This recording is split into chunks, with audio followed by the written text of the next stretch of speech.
Welcome to I Got Next, everybody. I am Chad. You see Aunt Bailey. As you can tell, AG and Jonesy are not with us. We are wishing them the best. They will be back when they are ready to rumble again. Jonesy a little under the weather, and AG had some family stuff. So we will bring them back, and they will be ready to go in full force hopefully next week. Aunt, how was your Christmas, man? It's pretty good, man. No complaints. A lot of family time. Craziness. Good food. So yeah, I hear that. Can't really complain about that, man. How was yours? Same here, bro. Yeah, no, it was awesome. And I'm actually kind of looking forward. I have a little bit of work to do tomorrow, but then I have the day off Thursday, and then Friday's a holiday, so it's going to be a little 4-day weekend coming up here, so that'll be good. I'm looking forward to that, but. Let's get right into it. So this episode, what we're going to be talking about, we have one of our writers from menoforder.com, Andy Eversole, coming over at Banjo Buddha. Can't wait for him to join us. We're going to be talking a little bit of sports psychology as a follow-up to what we talked about last week. That wasn't really like the plan. It just kind of came to us, and we just started like working through it. You had that really good game, that little run that you made a couple of weeks ago, and so we kind of went with it, and then yesterday, Andy did a sports psychology, like self hypnosis sort of session with my boys. I have two sons, 15 and 12, who play basketball, to kind of get them in, and I'm going to let him go through some of what he talked about with them when he joins us. But here we are. We're going to do a follow-up episode of that one. I'm kind of stoked because Jonesy issued a moratorium a couple of weeks ago, and even though he's not here to enforce it, we are going to honor it. We can't talk about that other thing that is running through every sports league right now. But while we're waiting for Andy to join us, we do have to show our respects for one of the greats. He could kind of be controversial to some people in terms of like their taste for his shtick, his antics, and everything. But I don't think anybody had a hateful bone in their body for the one and only, the great John Madden. He was a big, lovable teddy bear, and really made Monday Night Football fun to watch. Yeah, man. I mean, obviously, he was a little bit before my time. Mm-hmm. But I grew up playing the video games. Obviously, the love of football was there. If you know anything about football, you knew who John Madden was. Mm-hmm. I think what they say, 85. He just passed away suddenly. Yeah. So hopefully, nothing. It was too crazy, but obviously, when it's somebody's time to go, it's not, is what it is. But he had a huge impact on the game. Definitely impacted a lot of people's lives. So whenever you see, a prominent figure like that, you got to show your respect. Yeah. So I played the original John Madden football game when it was only a PC game before Sega Genesis or EA. What was the name of it? It was John Madden Football. Was it just John Madden Football? It was John Madden Football. It was like in 1988 or 89. The graphics looked like graphics were terrible. Like Minecraft. Listen to me. Let me tell you, this shit was so epic. You could draw plays, like set up your own formation and everything, and draw your own plays and all that stuff, and then you could like practice them. You draw them up, and then you'd run like a simulation of the play on the field to see what would happen. And so I challenged myself. What I was going to do is I was going to line my own team up on their own goal line, like at the 1 yard line. You had to go 99 yards, and I had to set up a play. I had to make a play that every time you ran it, it was a touchdown. And so I pulled it off. Like I had this thing set up where like it was like we overloaded everything to one side. And now you're dealing with AI, and so like you can kind of trick it, and it doesn't learn like from the play or whatever. So I had everything overloaded on one side, and then we ran the ball the opposite direction all the way. And so it was anyway, it was a fun game to play. So you could draw up all these plays and design them yourself and like build your own playbook You can do a little bit of that with the current Maddens, but it's not the same. Like, see, I was the opposite, man. I would put it, on whatever I play the computer or online. When when that first was available, where you could play people online, that was like the coolest thing ever. But when I was playing the computer, I was terrible at football games because I didn't grow up playing football. I grew up playing soccer, so like I didn't know like the difference between plays and everything. I just wasn't good at the game. So the computer always beat me like 40-0 or something like that. But whenever I would throw an interception or something, I would switch teams because I was a sore loser and then like purposely fumble so I could get the ball back. Oh my god. Dude, I was the so you were cheating. You were cheating the whole system. Hey man, I was a baby. Bro. I would take my controller. I would be like, "How did I get another interception?" I'll take the controller and just smash it. Bro, the amount of PlayStation 2 controllers I broke because of that Madden football game. My Sega Genesis, ridiculous. I was spending good money in college on controllers because I had this my dorm fridge had dents all over the front of it because that was where the wrath would be taken out. I throw a pick or something like that, boom! That thing would slam up against, and you'd hear all kind of little plastic things rolling around in the bottom of that, and I'd be like, oh, nope, still works. Oh shit, the C button sticks. Oh well, guess I'm gonna have to get another one. Can't run. No spin moves this game.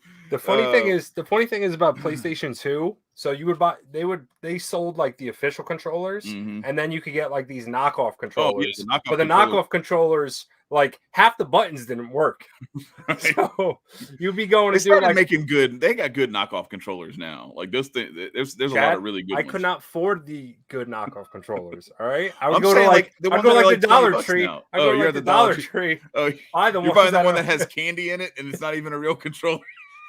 Like only pass and tackle work. You can't even move your guy, so you have to like switch to the computer and then tackle.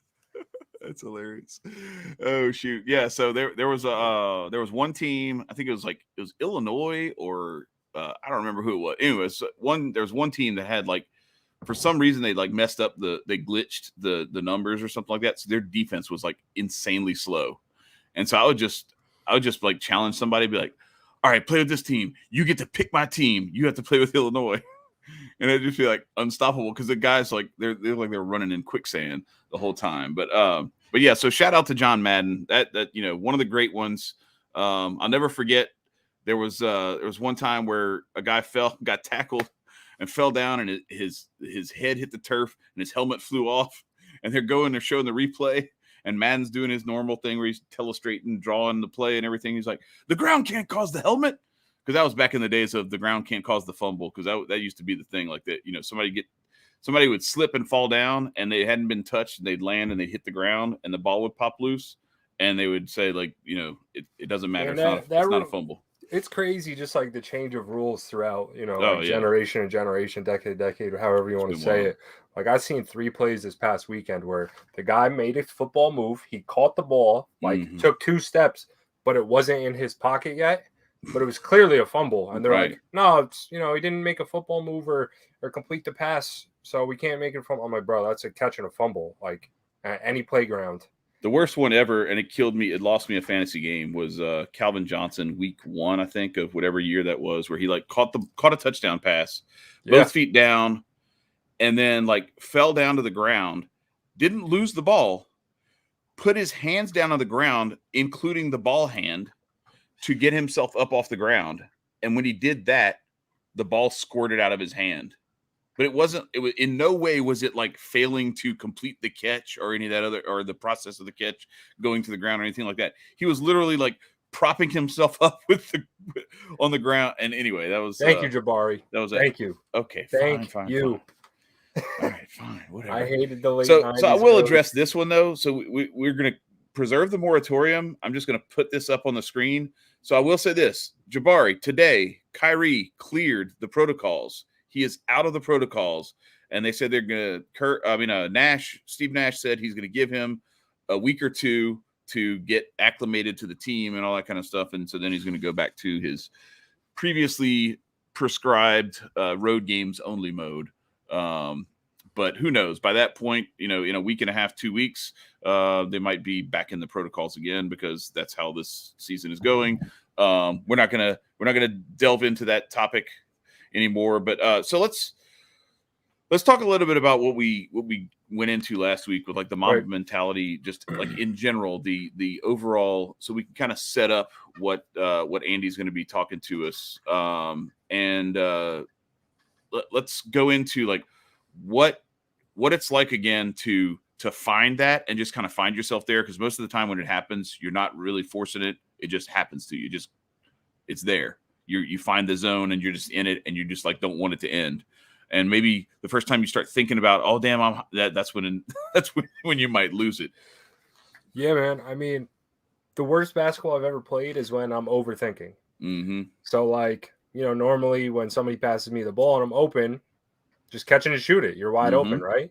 But once you start going through like a little bit of a shooting slump, or you got like a little nagging injury, whatever the case may be, as soon as you start thinking about it a little bit, your entire game is thrown off.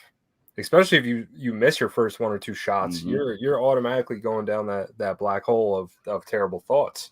You're like, oh man, I don't have it today. My legs are tired. You just automatically start thinking about those bad thoughts, and then you're not going to play well. Now, when you're in the flow state and things are coming to you naturally, things are going great. You're literally not thinking. You're just playing the game or playing the sport, whatever the case may be. Imagine if you were a fighter and you're thinking about every punch you're throwing. Like, oh, let me throw an uppercut here. I'm not a professional fighter, so I can't really speak on that. But I'm assuming that these guys are just locked in kill mode. Like, oh, I'm just going to beat this guy up. And whether they're dodging punches or throwing punches, everything is just second nature to them due to their training or, due to their preparation to the fight. But yeah, as soon as you start thinking about what could go wrong, things tend to go wrong, especially in the sports world. Yeah. But there has been some of that where I've seen it in, I can't remember what match it was that I was watching. It may have been one of the, what's the kid? Shakur Stevenson. He was fighting somebody. This is a few weeks back, and he's just like, he knows his plan. He's just going about it. And whoever he was fighting, they kept telling him like, you got to go in, like you're getting your ass whipped on rounds, so you got to go in there. You got to start attacking. And this dude would just keep, like, you could see him. He would step into it, and then he wouldn't feel it. And he'd pull back, and he'd step in, and he'd pull back, and he wouldn't punch. And it was just like, bro, you're just standing there dancing around, waiting for your moment, and your moment's never going to come because you're not like presenting it. And so there's something to be said for that idea, or that sense of letting the game come to you, so to speak. But I also believe that like fortune favors the aggressor. If you're not being aggressive, if you're not attacking, you are waiting for something to happen to you rather than you making things happen. And it's a delicate balance, because sometimes, forcing it too much, can be a little out of sorts. Does the one and only AG wish to join the stream? Let's bring the man up. What's up, bro? Yo, what's good, guys? I'm just doing my best Chad impression. I'm just gonna jump in and say what's up and then leave again, like Chad. What up, bro? To us. I don't know how good my service is, so you guys are a little choppy for me. But I just wanted to say what's up, man. I'm about to drive down to Florida, so I'm gonna get back off. But good to see everybody. All right, brother. Yeah, drive safe, man. Yeah. Much love to the family. Now, so. All right, bro. Appreciate all right, man. You, Peace. Appreciate you guys. See you, bro. Yeah, man. All right. Later, brother. Yeah, man. I like this comment right here by Jabari, man. He says mental recovery is harder than physical recovery. Fact. Absolutely. And that couldn't be more true, my man. You could do all the ice baths, the saunas, the stretching, the strength training, the rolling, but that mental recovery is everything. Especially, I could speak on this because I had ankle surgery last summer, and that recovery was probably one of the hardest things I've ever had to do, man. Like, there was days where I'm like, yo, am I even going to be able to play basketball like at even a good level again? Like, There's some days where I'm just like, dude, there is, especially the first couple months, you really have like these depressing thoughts of just like, I'm like, what is going on? Because obviously I wasn't on my feet. I was just resting. Right. And then it was also during the COVID season, right before we had the lockdowns up here. So I was literally just on my couch for like 4 months. I gained weight. I wasn't outside like exercising. And it was like some dark days where I'm just like, am I even going to be able to get back to myself? And then basically once the doctor gave me that clearance of like, yeah, you can start walking again. I was walking every single day. Once they opened the gyms back up, I was going to the gym every day, even though I hate running on a treadmill. But it was wintertime. So I'm like, I was just no choice. Yeah. Dude, no choice. And it wasn't 100% same. But yeah, that mental recovery is hard. That's why it's important to just build your confidence. Because if you're not building your confidence, you're weakening it. And that's no good in the sports world. Confidence is everything, especially at a high level. Well, and there's also like, so you think about like what snowballs and then what kind of it doesn't affect things. Like if you're in a slump, even a good play or, a bucket or something like that somehow still isn't enough. Like it feels good and everything, but all it takes is one that doesn't go in and it's right back to it's very much a self-fulfilling prophecy. Whatever you're believing at the moment becomes the reality. So you, by the same token, you can have somebody and I've had those moments too where like if I'm feeling it and I'm like, give me the ball, I want the ball, give me the ball, and you're putting up shots and you're knocking them down, you want the ball even more. You can miss 3 in a row, you still want the ball, give it back to me. I that was bullshit, I got the next one. You know what I mean? Whereas when you're in that slump, your head is actually telling you the opposite of that, where it's like, I know that one just went in, but I still don't feel right. Something didn't feel right. You know what I mean? Like it doesn't feel right. It doesn't matter that it went in. It's your mind. Your mind is the craziest weapon out there. Like it can literally build you or destroy you. I think the perfect example of that in basketball is like Steph Curry and Klay Thompson. Like to shoot at the efficiency that those guys do, that takes not only physical skill, but like a crazy amount of mental skill. Yeah. Just like, especially when they're in those slumps, like you've seen those times where, Curry or Thompson, they'll start out like 0 for 6, 0 for 7. It's like, oh, they're having an off shooting night. And then second half, they come out and hit 4 in a row. Yep. All of a sudden, they're 4 for 11. And it doesn't look like they're having that bad of a shooting night. So just, I don't know. I feel like with them guys, it's just getting the reps up and just like knowing who you are. Like I've been here before. Right. Well, so on that thing about reps. All right. So I know you've sent the clips and pics and stuff like that of you've got the machine and you're throwing up 1,000 shots in a morning, or and you're going for or you're going for 300 or 400 makes in the morning before you stop or something like that. And man, I made it sound bad. It was like 300 for 600, so you're shooting 50% from 3. I'll give you at least that. But no, the machine was broke. Yeah, the machine was broken.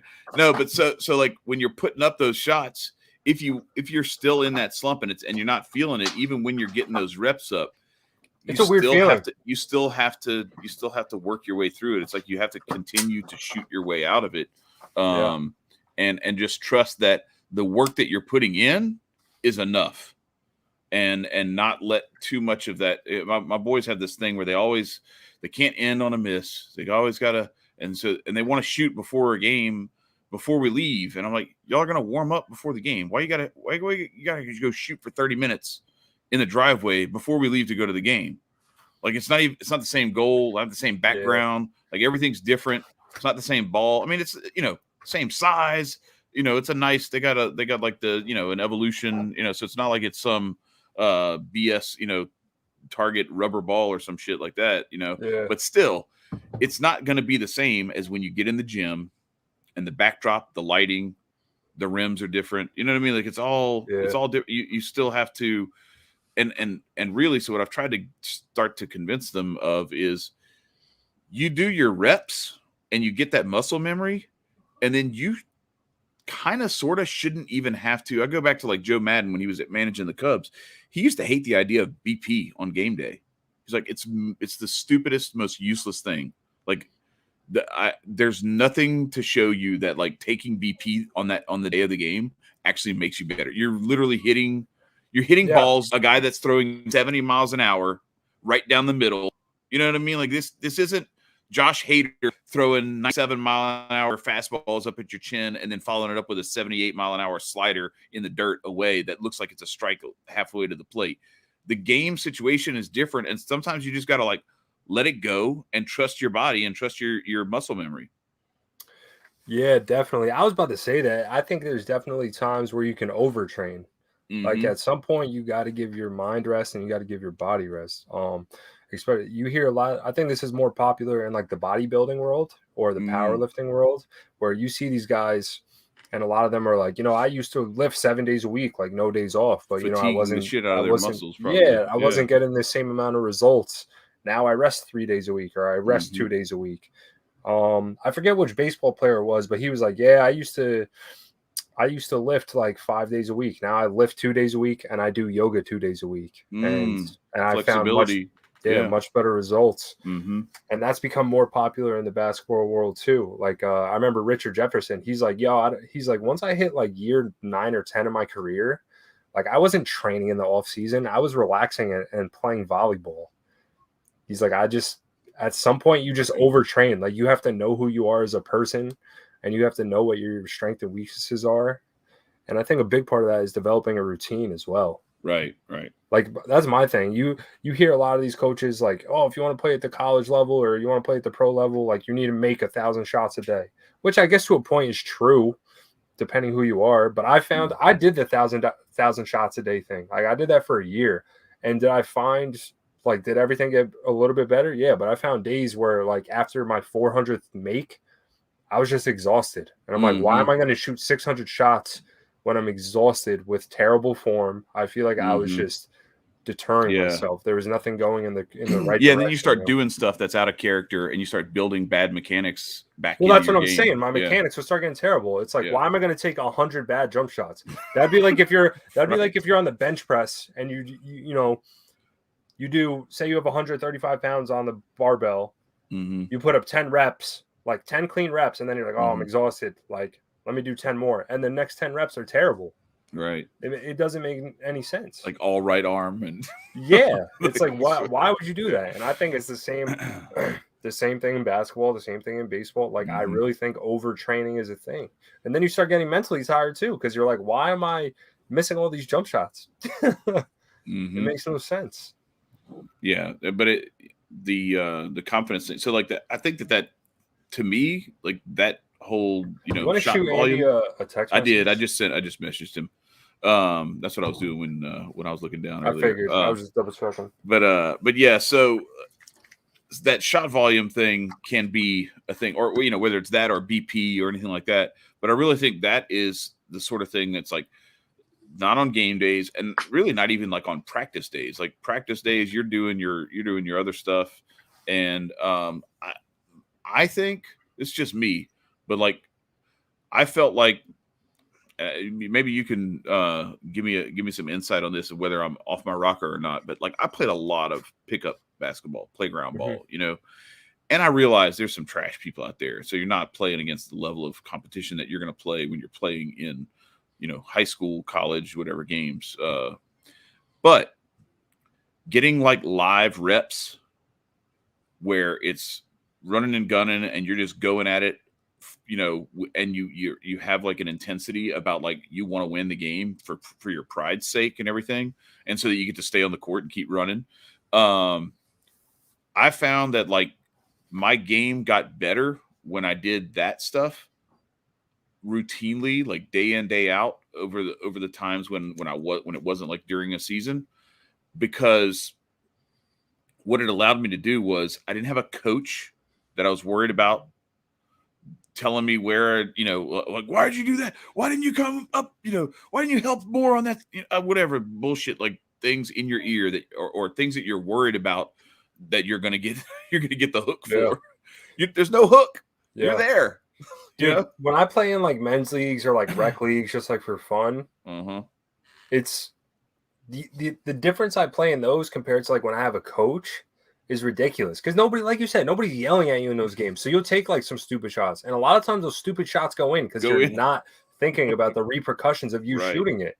Right. But once you get into a game where there's hard defense, there's 3 referees, there's a coach yelling, there's a big atmosphere, it's a completely different ball game. That's why you see in these March Madness tournaments in college, you'll see terrible teams beat like the third best team in the country. Right. It's all mind games. Mental. Think about home field advantage or home court advantage, whatever you want to talk about, right, or whatever you want to call it. How different it is, like compared to. Did you hear that? My dog's going crazy. Oh, that was okay. So, I thought that was at my house. No. My dog's out there going crazy. But think about home court advantage, right? Yeah. Every single basketball hoop in every single college gym or professional gym, they're all 10 feet high. There's nothing different about them, maybe except for like the colors. Gene Hackman taught us that in Hoosiers. So it's like, yeah, exactly. But why? So why, when you go from one court to the other, can you have a horrible game and an amazing game? It's the atmosphere. Exactly. It's the crazy. And some of it is the routine. And here's the crazy part about that. So back to the psychology of it, right? It's not always guaranteed that you're going to play better at home. Sometimes if your team sucks and the home atmosphere sucks, it's better to go on the road and you play better, feeding off of that negative energy. It's all energy from the opposition instead of being depressed because your home fans are booing you half the time. That, like, Gilbert Arenas says it about Madison Square Garden. He's like, it's the best and the worst thing for the Knicks, because if they're playing well, you're going to have these outer body experiences where these guys are crazy. And it's terrible for their opponents. And it's terrible for nightmare for their opponents. The electricity in that place is crazy. But if your team is, think about Julius Randle right now. You have people talking horrible about Julius Randle, where last year they were saying this guy was the MVP. The same exact people. Yeah.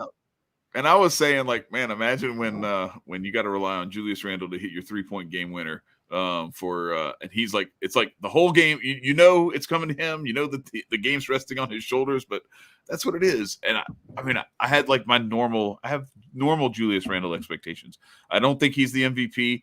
I don't think he's as terrible as people are talking about him being right now. I think he's definitely somewhere in between, and he's if you allow him to just play at his level, it'll be fine. You heard anything from Andy? No, I was just about to say, let's just give it a few more minutes, and if not, we'll just have to. Yeah, we can just whatever. I'm good at improvising, moving, and shaking. But this is a good conversation. The reason I was asking that is because my boys haven't done so much of that pickup stuff. My oldest one, my youngest one, he's small enough that like trying to find like pickup games for a 12-year-old, it's hard. Because you can't play with people your size and stuff like that, and like actually like they're either not playing on you. That's the thing that sucks in our generation, and I will sound like an old hater right now, and I am hating.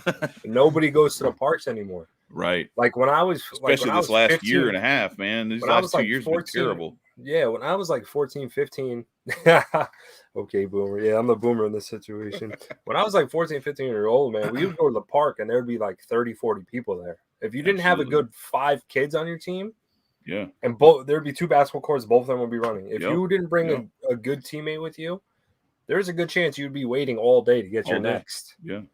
Now it's like you have to beg 10 people to come play. Right. I've gone to the park when it's 75 degrees and sunny, and I've gone to the park and there's been like 3 people there. Yeah, and I'm like, this is ridiculous. I was playing against grown men when I was 15. Yeah. No, same here. That's the thing. We used to run. I used to run, like, we'd play full court all afternoon. I'd dribble from, like after school, I'd dribble from my house to the park in the neighborhood and play until the sun went down. And then like in the summer, like, cause that was like at the end of the spring or whatever, the spring semester.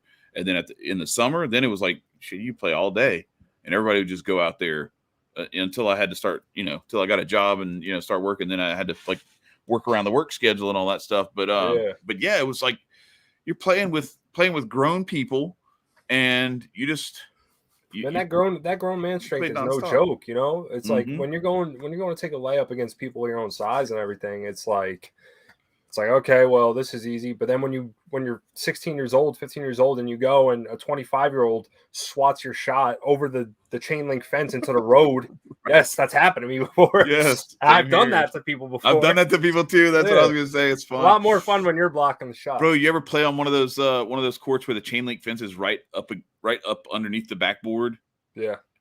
and you can jump off of it and dunk on people. Yes. Yeah, it's so fucking. Yeah, man. It's funny. The park we played at, it was in like this cul-de-sac at the top of the hill. So if people would get mad and kick the ball over the fence, and if it would go down the hill, man, you would have to run like literally a quarter mile to go get the basketball. Well, ours had like the park had like a little creek, and so if it rolled down there, you had to run and catch it before it went in the water. Yeah. Shout out to Hojib Jesus joining the chat shout out Hojo. But that's the thing too, man. Like, there's no initiative for people to go outside and play. Like, I was the type of kid, I would go outside with my shovel in the wintertime and shovel out the court so we could play pickup. Right. Now you can't find kids playing pickup on the nicest day of the year. Yeah, and there's something different too about playing even 3-on-3 versus playing like 1-on-1 or 2-on-2, because like it's you can't. There's no help side defense when you're playing 1-on-1 or 2-on-2. Said he just got done. You want to hop on? Okay, yeah.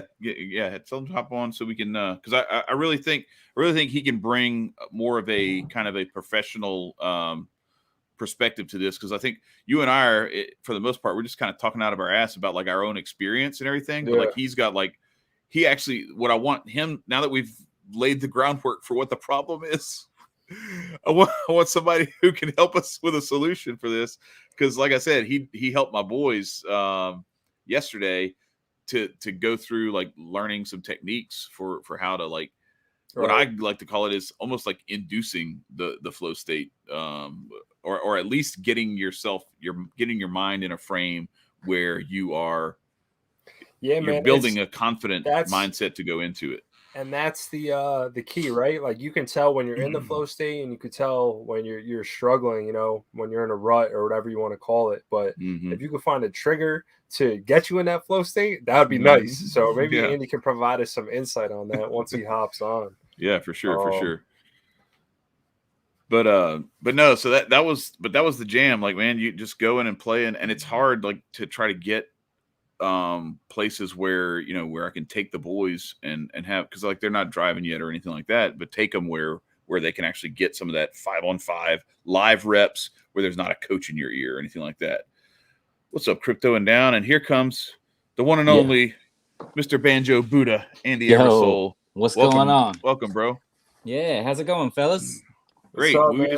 We just spent a half an hour laying the groundwork for what the problem with sports psychology and like lack of confidence and what that can do to your game, and how it can kind of like play against you and work against you, and how important the mental aspect of sports is to actually executing the physical. Like, you can have all the techniques and all the training and everything, but if you're thinking about your form, you're probably doing something that you shouldn't be doing because you're thinking too much. Yeah, that's right. Yeah, it's huge. It's everything.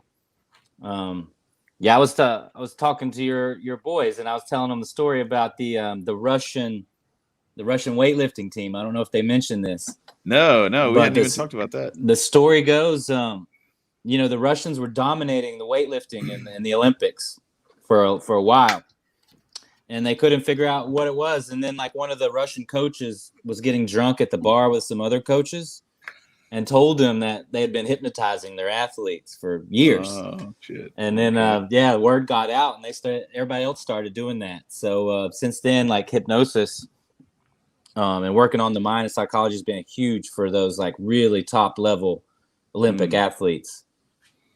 That's how the word got out from the Russians. That's awesome. So that's Andy, wild, man. Yeah, I'm gonna let Ant kind of pick your brain here, because I know I didn't know that story, but I know some of what you talked to the boys about and what you did to kind of help them to build a proper mindset. But Ant, I think would like to learn a little bit about that. And yeah, it's funny. Once again, man, thank you for joining us. It's awesome. Absolutely. Thanks for having me.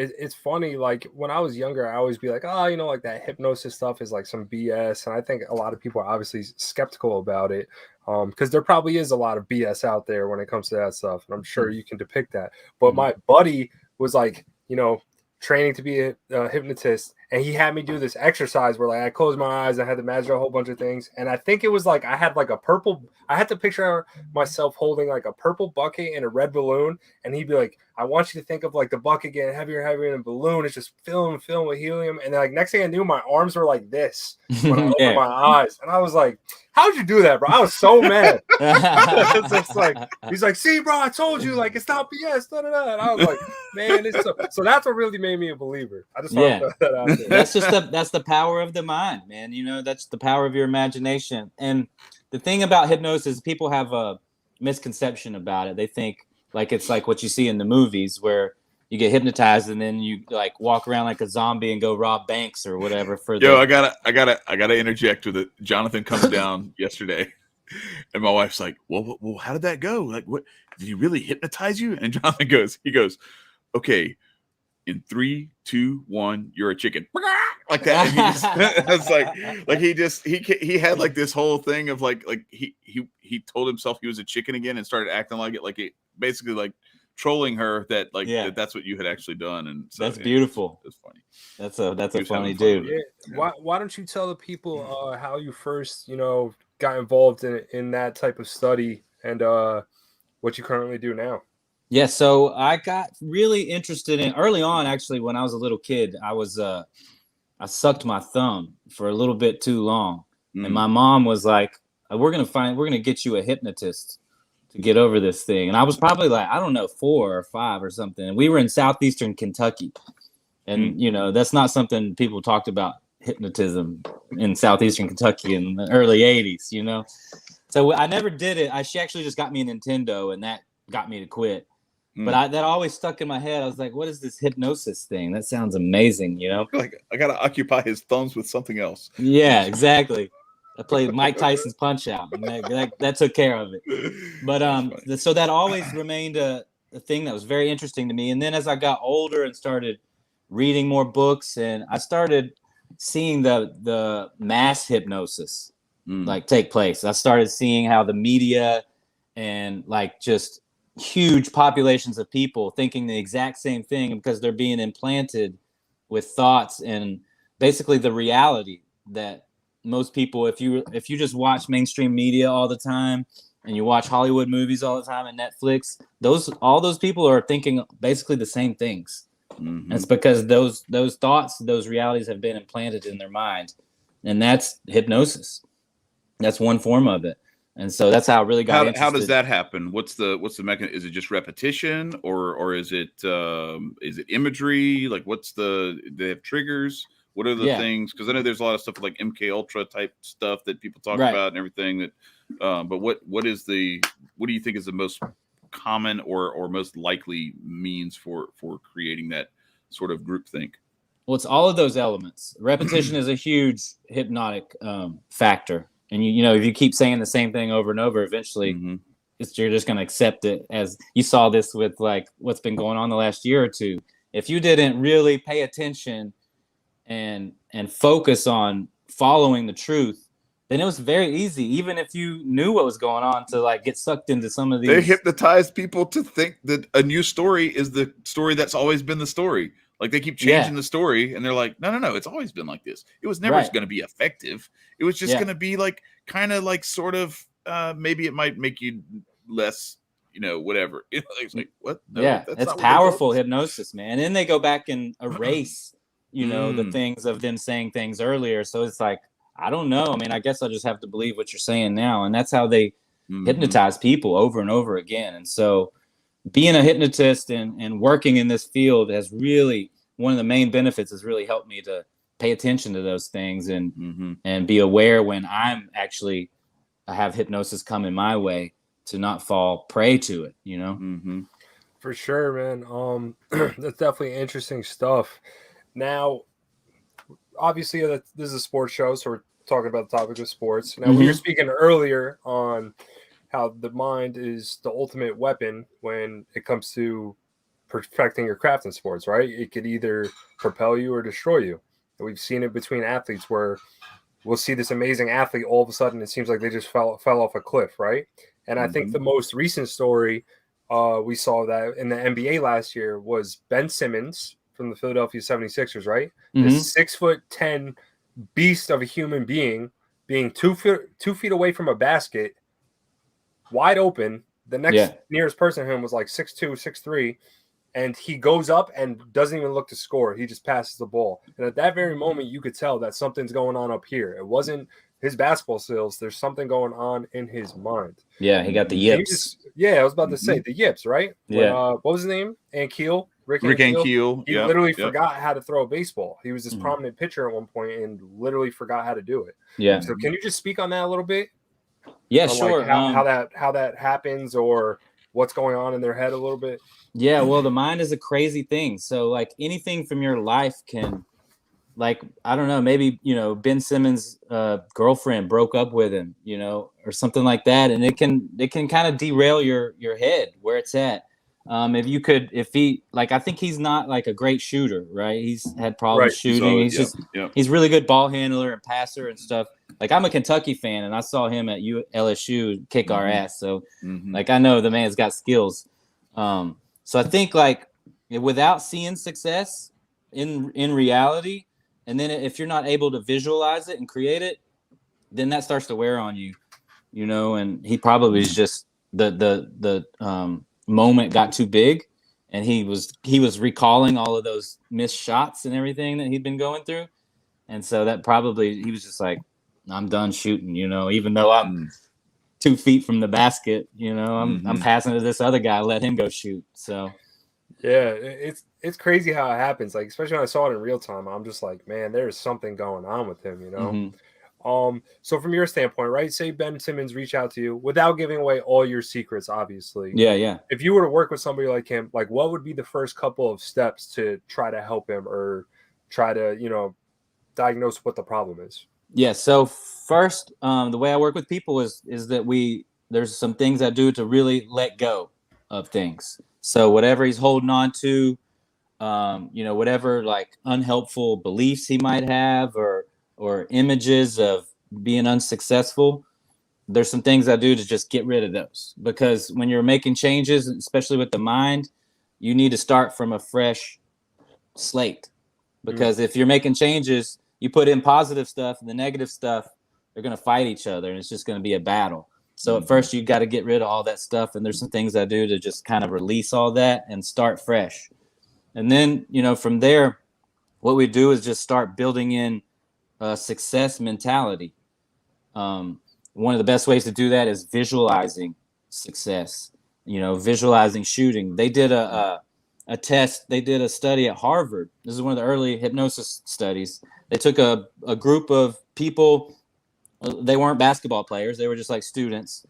They took one group and they had two groups. One group they sent to the gym to shoot free throws, just practice for like an hour or 2 hours or whatever it may be. The other group, they just took them into a room and hypnotized them and had them rehearse just making free throws over and over again. And, which group do you think won? The one that they hypnotized had way better shooting percentage just because all they had done was rehearsed the ball going in the basket. And so they created that reality a lot better. And so that's one of the things is you start to just train your mind to see those things happening, see the ball going in the basket. And if you do that enough, then you start to really get into the flow, get into the zone a lot more often. Yeah, that's interesting stuff, right? That study. I remember reading about that and being like, just like, that's crazy, because you can have all the muscle memory. You're in the gym getting the reps. You have these people who don't even shoot and they have a higher percentage than you. So that just goes to show what the mind can do for you. And being somebody with a basketball background, I know how important it is to have a routine, especially at the free throw line. All the people in the NBA who have a high free throw percentage, they do the same exact thing at the free throw line every single time. Yeah.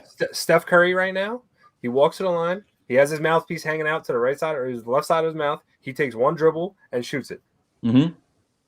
That's it. Shout out to Jay. Shout out to Jonesy. Steve Nash, you see him if you ever watch his old highlights. He would get to the line and he would, like you said, visualize himself. He practices without the ball 2 times. gets the ball, and then shoots the same exact way. Mm-hmm. Yeah. So that visualization process. Jeff Hornacek used to pet his face, and that was for his kids. He was signaling for his children or whatever. But it was also one. I mean, he was a pretty damn good free throw shooter, so I don't think it was that part of the routine keeping that mind. And that's another thing too. Like, so when you have some of these negative thoughts and everything, sometimes just like something that like distracts you from it, can be. Mm-hmm. I've heard that they do some of this stuff where they'll like they have it's like a tribe like in the Amazon or somewhere where they're like, when they circumcise the boys, they do it when they're like 9-10 years old, and so they like put hot rocks in their hands while they do it, so that they're thinking about their hands and they don't like. I know that's a really weird way to go with this, but yeah. But like sometimes, like if you're thinking too much about the thing that you're doing, you overthink and you end up you're instead of being confident in just like see the ball, hit the ball, or see the hoop, put the ball on the hoop, whatever it is, whatever sport you're playing, you are thinking about, okay, well, is my stride right? If you're playing baseball, am I striding on time? Where are my hands and all this stuff? If you're thinking about all that shit, because I went through a slump like that, and it's crazy. I was going to tell the story before you came on, but like I was going through, I think I was like 1 for 13 with like 12 strikeouts in this slump. Yikes! It was terrible. It was like the worst stretch of my. Damn, now it was in one of these little. It was a fall league where we were. It was in between seasons, so it was just like one of these, like they put together this league. They're like, y'all got to keep playing this fall league anyway, that kind of thing. So the whole thing was set up where you start the at bat off with a 1-1 count. Well, I'm one of those guys who I like to see a pitch every at bat. Well, if the guy throws a heater right down the middle and I'm taken because I'm just trying to see, well, now it's 1-2 when I start my at bat. So it's pretty easy for me to, go through a slump where I struck out 12 times out of 13 at bats. But here's the thing. We played this team. They didn't have all their guys. So my coach was like, he sent 2 of us to the other team. I was one of them because I was in a terrible slump. All I could think about that whole game was how pissed off I was and how much I wanted to just jam his face into the dirt. And so I hit an inside the park home run and I threw his son out at home plate from left field. So it was one of those kind of deals where I was like, bitch, don't do that again. Yeah. But my mind wasn't on, me being worried about striking out. My mind was on, fuck this motherfucker. I'm going to get him back. Mm-hmm. You know what I mean? And so it took me out of my slump. Right. By itself. Just took you out of your head. Yeah. Yeah. Exactly. That's where the slump is. The slump is that was actually going to be my next question. So right there, Chad, that was kind of not your doing, but it was an in-game trigger, something that took your mind off of the slump, right? So my question for you, Andy, is do you teach certain techniques or something where you can have those in-game triggers? Because I remember, a few weeks ago in the MMA, what's his name? Sugar Sean O'Malley, the guy with the crazy rainbow hair. Like he was like, basically when I get in the ring, I just keep repeating to myself, like too sharp, too fast, too quick. Mm-hmm. And like, that's his trigger. Like that's all he's thinking about in the match. And he subconsciously puts it in his head. Yeah. And then there's this, I remember reading about a power lifter and he's like, if I'm ever feel like I'm fatigued or can't get another rep in, I just start punching my hands 10 times, just telling myself, I'm the man, I'm the man, I'm the man, I'm the man. Like, do you teach those certain things? Is this something that's helpful? Yeah, for sure. Triggers are really powerful, really helpful. That's why you see, you were talking about those free throw routines and rituals people go through. And what that does is it changes your mind state. It puts you in basically a trance. And you can do it really quickly. Once you do it for a while, you can do 3 breaths, or you can visualize a switch going off in your head and you're in a different place in your mind, and then you're just focused on making the shot. So those things, that's why superstition is so prevalent in sports. Yes. People use that, even though we all know superstition is bullshit. It works in a lot of ways because that's what it does, is it channels your mind to go in a certain direction. You got the underwear you haven't washed in 5 games, you're whatever, and it's like, well, shit, I'm on fire tonight. It's because of my underwear. That's why people use any advantage they can in sports to do better, Right. And now we were talking before as well about is it possible to overtrain at like your mind?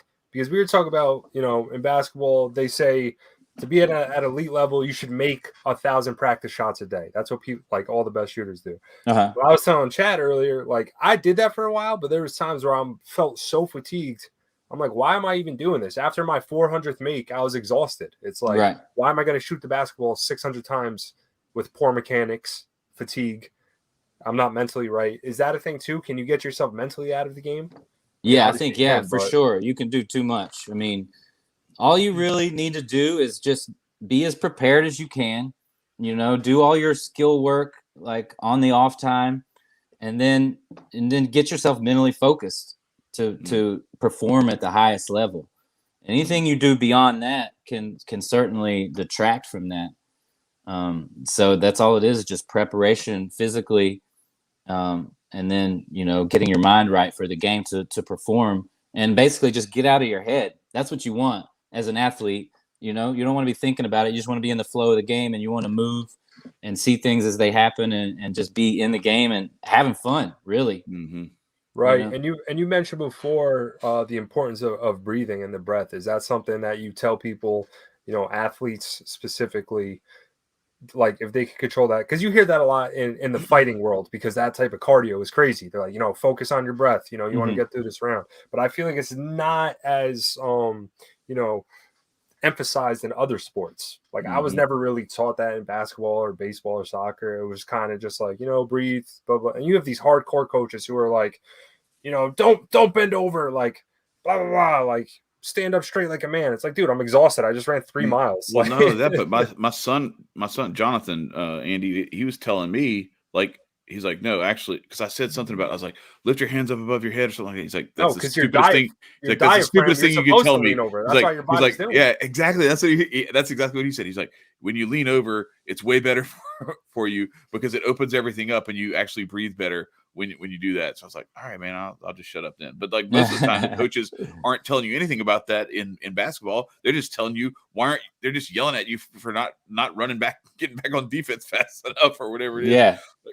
And then yanking you because you're not. And it's like, well, maybe I was maybe I wasn't breathing enough and I needed to be breathing through my nose a little bit more so that I can make sure that I pull the oxygen in properly. But anyway. Yeah.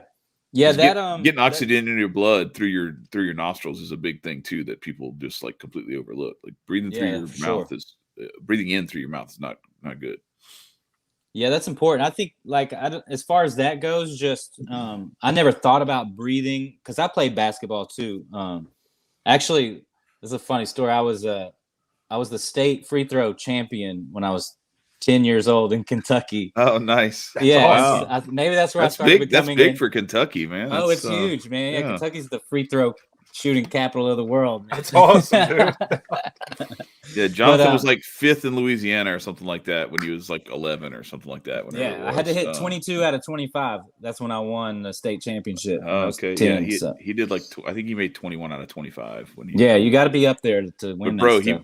he had to make 12 in a row to get there. He was off early and he was like, and he just kind of did this thing where he stepped away, he turned around, he just breathed and he turned back around and he went about his business. So he was kind of already on that. That was the breath thing. Anyway. Yeah, that's right. So that's where I think breath is really, really the most helpful and the most important, is to help you just channel your mind and to help you get into that trance like place where you can perform that's out of your head. Like, sometimes it helps to breathe a certain way when you're putting. I don't know if you guys play golf at all, but if you start thinking about breathing too much, then like you said, that's when you kind of are thinking too much. But if you have a routine where it's like 2 breaths and then you shoot a free throw, or you have a routine where it's 2 breaths and then you pull the trigger on a golf swing or something, like that's helpful.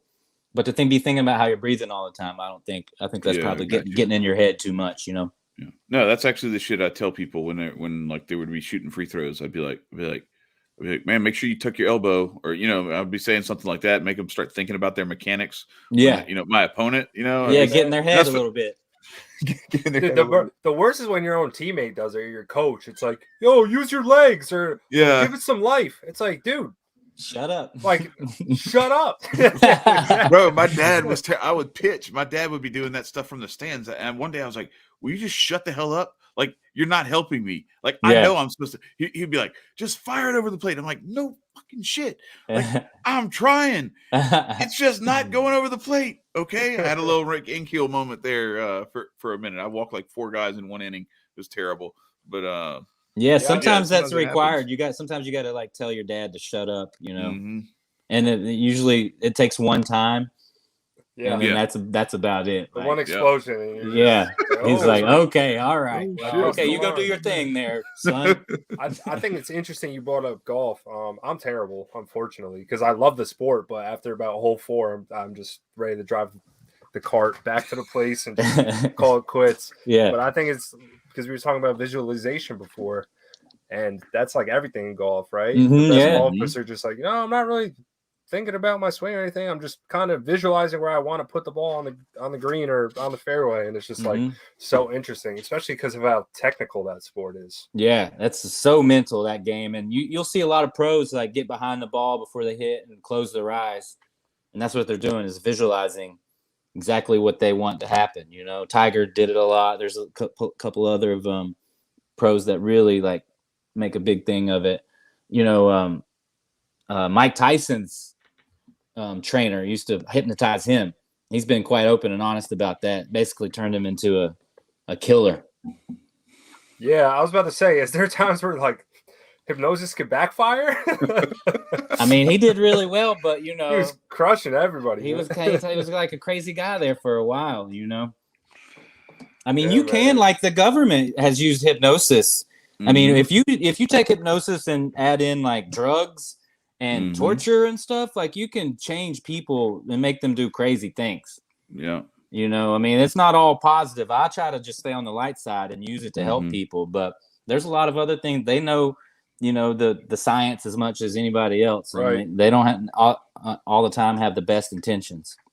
Well, so do you think that that's, I know this is a sports show, but you just made me think of something. Like, do you think that that's where, to Ant's point earlier, like, sure, there's definitely some quackery out there, right? Like, there's people who give what you do a bad reputation, and you have to constantly, I'm sure, probably, you know, have to like reassure people that, like, no, look, what I'm doing, this is, I'm legitimately going to try to help you, you know, through this, and here's why, and here's how, and all that stuff. But like, I wonder if some of that stuff about making it seem so taboo and such a thing that people can be afraid of is from the fact that it is so powerful, and that if you actually saw the power in it and were able to tap into that to help yourself, you're not as susceptible to the mind the mind meld that they are trying to give you for whatever agenda that they have. Absolutely, I think that's 100% correct. I mean, and it happens in so many ways. Health food, you know, your mental health. The system is designed for us to not break through like that. You know, we have to find it on our own. We have to help each other find it and work together on that, because it's designed that way for sure. That's what I feel anyway. That's how I see it. Yeah, no, that's definitely true, Dax. Like, that's what Ann and I were talking about earlier. Like, there's those moments where you want the ball and you don't, you're like mad if you don't get the ball, because you're feeling it. Give me the ball. The game is flowing through you, and you're like, give me the damn ball, because this shit's going down right now. You know what I mean? That sort of thing. Or you want to be the guy up at bat. You know, you want to be the guy who's brought in to pitch to these guys, because you're going to shut the game down. You want to take over and like have the game in your hands. And then there are those other times, like Ben Simmons, where he's like, nope, somebody else. It was like a hot potato. Yeah, you see some of these guys at the end of a game, they get fouled and they're going to the line. You can already tell who's going to make them and who's not. You can, the guys who the way they walk to the line, they're nervous. They're looking around. They're like pointing at guys like who they got on defense. The last thing they want to do is shoot that free throw, man. And then some other guys will just walk up there, look at the rim, breathe, visualize it, knock them down. You know, it's a whole different mindset. Right. With that being said, like, people who have nicer personalities, how can they get rid of that once they're on the court or on the turf, right? Because I feel like sometimes people are just like the way they were raised, or they're just a nice person, and they can't go into kill mode when they're on the court.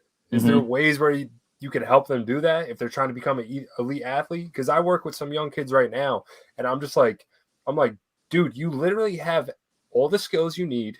You have all the intangibles, but you don't have it up here. Like, you don't even realize how good you are. And then, like, this one kid specifically, he's always just like, nah, man, I don't know. Like, I'm like, dude, like, just go into kill mode it. Yeah. But obviously, be a murderer.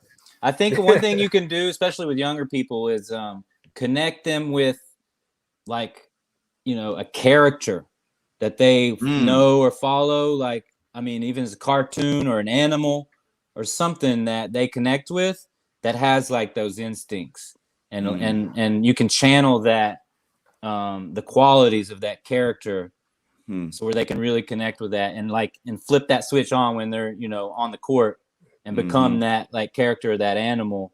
And then, you know, when they're off the court, they can, you know, turn it off and be a nice kid again. Yeah, because that's go ahead, Chad. I was gonna say, as cool as a mantra is or whatever, a character or an animal could be like a whole book worth of mantras all in like an image. Like, you imagine that, and it's like Deadpool, but like there's a whole, you know what I mean? There's all this stuff, all this lore around it. What were you gonna say, Ant? Well, I was gonna say two things. Like, there was a time when I was first getting into like weightlifting and everything where I was really struggling. Like, I would be having fatigue days, and I would just watch episodes of Dragon Ball Z while I was working out, or I would literally just YouTube like Goku screaming, and it would be a video of just him going Super Saiyan for 2 minutes, and I'll just be like, yeah, it's like just pumped up, man, because I'm like, and I thought I was him, like, I didn't think I was him, but it would get my juices flowing, you know. But that's what I'm saying. There was a while too where I would watch the movie Never Back Down before my basketball games because it would make me want to fight people, bro. Like, and I was in kill mode, like I had to do it. That's awesome. No, that's what I'm talking about though. Like, so those characters, they embody something that like just if you had never seen Dragon Ball Z and you just have like Goku and you just have him doing like this or whatever, you'd be like, okay, this guy's obviously like, you know, he's raging, he's, you know, he's got his muscles, you know, bulging, whatever, that kind of thing. But it wouldn't have all that other context that like makes you go like, let's go, you know what I mean? Like that, but like knowing the character, it's like it builds, because we had Cassius Cam came on Aquarian Anarchy a while back, and he was talking about like when he raps, he just draws like pictures on the page. He doesn't even like write, like, and the picture, he'll have a picture, and that picture is like whatever that that stanza is, or whatever, you know, like sure. And that's it. And so that's just that can be a picture, a character, you know, an animal, something like that. That's a really good idea. The subconscious communicates in symbols, and so, you know, a symbol really rapidly. Yeah, that's why everything like is so symbolic all around us. I mean, it's always communicating with our subconscious. And you can use that for yourself, like with a character or something like that. You know, it's really powerful. Awesome. That's a great idea. That's really interesting, man. I guess I just did that just without knowing, which makes me feel you know, people better turn on some music too, like some tunes or some kind of Rage Against the Machine or something, and just get them going, you know. Yeah, that's something that helped me too, because like I used to listen to like hip hop or whatever was popular in the gym for a while, and but now even if I don't like the music, I just listen to like screamo music or like hard rock. Like AC/DC or something, just because like I don't know, I just feel stronger when I listen to it, bro. Just get you pumped up. I feel like when I listen to rap or something, I just like want to chill or zone out, and I'm just like, I don't know, man. It's a crazy thing to mind. So if you had to like give an athlete like 3 pieces of advice if they wanted to get to an elite level, or just a piece of advice in general, like what would you tell them? As far as the mindset goes, yes. Well, one would be to learn to relax, you know, and learn to breathe and learn to relax yourself on command. And you can do that with practice. And that's basically what I teach people with hypnosis. You know, take some deep breaths, do some visualizations, and then just learn to take yourself into a really relaxed state at will, at command, and very quickly. And you can do that with practice.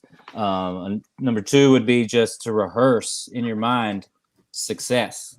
You know, visualize, you know, all your goals. Visualize, if you're a basketball player, just only visualize making shots. If you visualize missing a shot, just erase that immediately and replace it with you making a shot. visualize you, if you're a point guard, seeing the floor and just moving into the game and being in the flow, finding an open man, locking down defense, anything that you do, just visualize success with that. And then, 3, just have fun.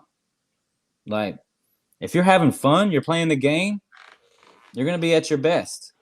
When people aren't playing good, they're not having fun. Mm-hmm. And if you're not making shots, go lock down on defense. Go get some rebounds. Go set some screens. Just go play the game, have some fun, and then your shots are going to start falling. So top 3 right there. I think those are excellent pieces of advice because just from based off just based off what you said right there. When I've played my best, I've been having fun, relaxed, not thinking about anything else, and that's what the flow state is. You're not thinking, you're just flowing. Right. I mean, we forget that they're games. Yeah. I mean, it's a hoop. It's a round hoop with a net and a ball that bounces, and your goal is to put it in the hoop. Your goal is to run over this goal line with 11 people trying to tackle your ass. These are games. We were saying that before too. It's crazy, just like what home court advantage could do, or when you're playing on the road. Like every gym in America, the hoop is 10 feet tall. It's not 11 feet in one gym. It's some shitty gyms. I'm probably sure. I was gonna say there's 9.5 feet. Like, some janky. You go to those playgrounds where it's like. But generally speaking, they're 10 feet, right? Maybe the colors are a little bit different or whatever. It's crazy how one person will shoot like 55% in this gym, but they go here and they're like, oh, University of Kentucky, man, I've never had a good game there. I don't know what it is. I've only shot 20%. It's like, dude, it's the same ball. It's the same hoop. And you got the same teammates. What is the difference? It's just wild. It is. Yeah. And it was a lot of it's energy too, energy of the crowd. And if you're at Kentucky, I mean, they're going to lock you down on defense. So you're going to shoot bad anyway. Yep. But yeah, the energy of the crowd has huge. We'll see. What impact. do we got? Let me look the schedule up real quick. When do we play? LSU, Kentucky, and I think in like a week or two. A couple of weeks or a week. Yeah. As long as nobody catches COVID and has to cancel the game, our last 2 games that got canceled. Oof. Yeah, man, that bug going around right now is crazy, man. It seems like it's impacting everybody in all these different leagues, man. Well, yeah. So now the cron is going around and people are getting the sniffles and stuff, but everybody's still testing. So if anybody tests for a cold, basically, the game's shut down. Shh. Okay, yeah, it's next. YouTube, we do not know Tuesday. This, man. No, I'm just kidding. It's next Tuesday, and it is actually at home. I'm actually going to try to go to that game. Oh man, Andy, you want to come to Baton Rouge? I'll take you to a basketball game. I'll be in Brazil, man. I would come. Oh damn, you suck. But so that LSU's legit this year. I'm just gonna say that. Like we'll see. They play Auburn tomorrow night. We'll see how they do there. But they're playing like elite level defense, and we'll see how this season turns out. But I think we actually have a squad here this year. But that'll be a ball game. It is very much different, but it's some of it can be the actual. They've talked about like some of these football stadiums that they turn into basketball gyms for like the NCAA tournament and stuff. Like they used to do that with the Superdome. Like it's been the Final Four host site. Mm-hmm. And some people don't shoot well with that really deep background like that. Yeah. And it's visually I can get like, that's actually different. Yeah. The background being different and everything. That's one thing but Ant's right. Like the hoop is the same height from the ground, the same diameter. Well, that's why the best shooters, if you notice the best shooters, when they shoot the ball, they don't watch. So the best shooters, when they shoot the ball, they watch the ball's flight to the rim. They watch it from the release, the flight. They actually don't look at the rim. It's crazy because you get better feedback that way. That's why the best shooters, they can shoot in any gym because they're not looking at the background. A lot of shooters, like you said, who are good in the smaller stadiums and then they have poor shooting percentage, it's because they don't follow the flight of the ball. They're just looking at the rim and like, oh, that felt good. Because I used to shoot like that. And I'm like, oh, that's cash. And it's a brick off the backboard. And I'm like, what the heck is going on? Because the backboard looks different because of the depth of the background and everything. The depth perception is crazy. So when you shoot and you can see and you follow the flight of the ball, you get better feedback. Fun fact. That's something I learned. Nice. And I want to have a 3-point shootout with you sometime, man. Sounds good, my man. Oh shit! I gotta visualize myself winning, bro. It's been a while go. for me. I had to stop playing because I got something in my foot, like some kind of bone. But I used to knock down some threes, man. Yeah. Yeah. Man, I love basketball. Basketball's the best, man. It is a beautiful sport. You play it 5-on-5, 4-on-4, 3-on-3, 2-on-2, 1-on-1, and 1-on-0. I've won a lot of games 1-on-0. Hit a lot of game winners in the driveway at the park. Yeah. That's why I think it's the best. When they keep giving you those extra seconds, it's easy to make the game winner, man. Yeah, it's when like they give you 5 shot attempts too. 1. Yeah, you just keep counting down from 2 and keep getting the putbacks. But what were you gonna say? I was about to wrap it up. Oh, that's fine. Let's do it. Well, Andy, if you don't mind, stick around just real quick after we close out, and then we'll let him tell the people where they can find. Yeah. Yep. Yeah. Well, thanks for having me, guys. Enjoyed it. My name's Andy Eversole. Banjo Buddha on Twitter. Run a company called Hypnoearth.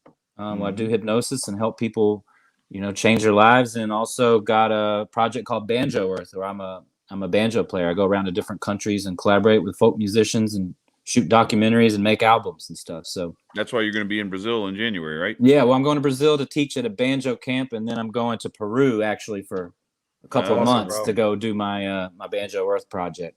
That's awesome. Yeah, man. Safe travels to you. What you're doing is awesome. Your Twitter is in the description here too. So everybody go check it out and give him a follow and check out his stuff. It's good stuff. And he's been writing like your articles for Men of Order, like they span a variety of different topics. Yes, they do. But you've been on a nice little tear recently with Tantra, and I think that's really some cool stuff to explore for the people out there, to kind of get into like some of the stuff that you're talking about, to really like unlock the power that you have within your own body. Absolutely. Yeah, you gotta get out there and make some love, Of course. Thanks, bro. We appreciate you hopping on. Yeah, man. All right, guys. Appreciate y'all, everybody. We'll see y'all back next week. Peace.